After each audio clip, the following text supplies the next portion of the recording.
So this morning, while I was reading some different blogs online, I kept coming across the same topic, or at least a variation of the same topic.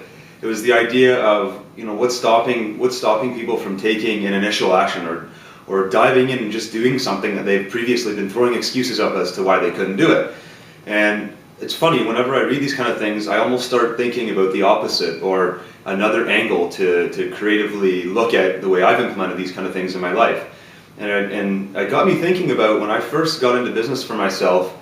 I took almost every personal development lesson and technique to heart, and I just tried to do everything that that a speaker or a book would tell me to do. So for example, comfort zones, right?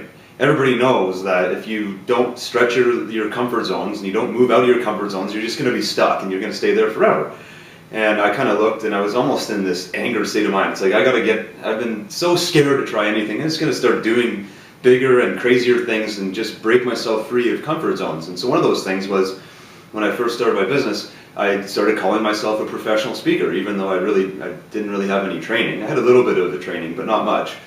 And but because I had this title that I assigned myself of professional speaker, that I suddenly needed to be capable of speaking to massive audiences.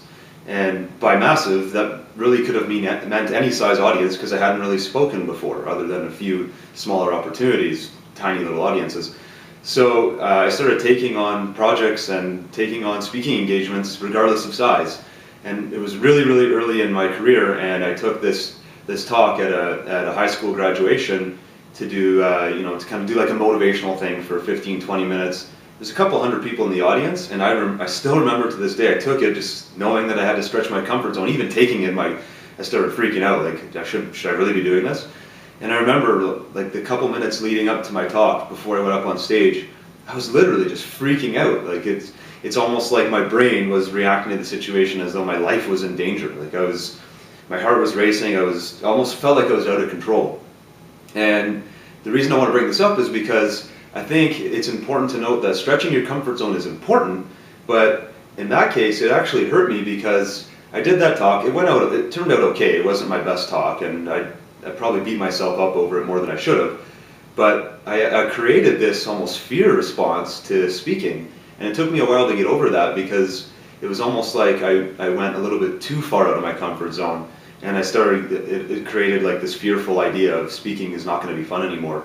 So rather than, trying to bust through your comfort zone at a ridiculous level, what I'm going to suggest you do is think about something you want to do right now and look at it in pieces or in steps. So if it's the public speaking example, and you've never really spoke before, you've only done it a couple times, don't make your very first attempt at it 200 people, make it 20 people. Go to a Toastmasters meeting and do your first speech.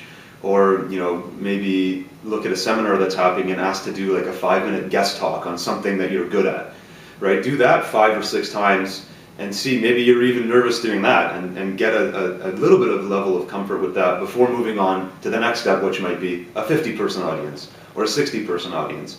And do it in levels, but as long as you make the commitment to, I'm going to get to speaking to 500 people, but I'm not going to do it all at once. And I realize that it's an evolution and it's a process, and I think it's part of it is just being willing to enjoy that process and not rush to the end result.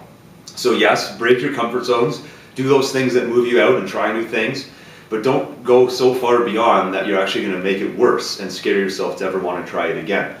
But I thought this was an important topic. I hope you got some value out of it, and let me know if you've had a similar experience, or if you're stuck right now, what's something you can be doing to break that comfort zone for you.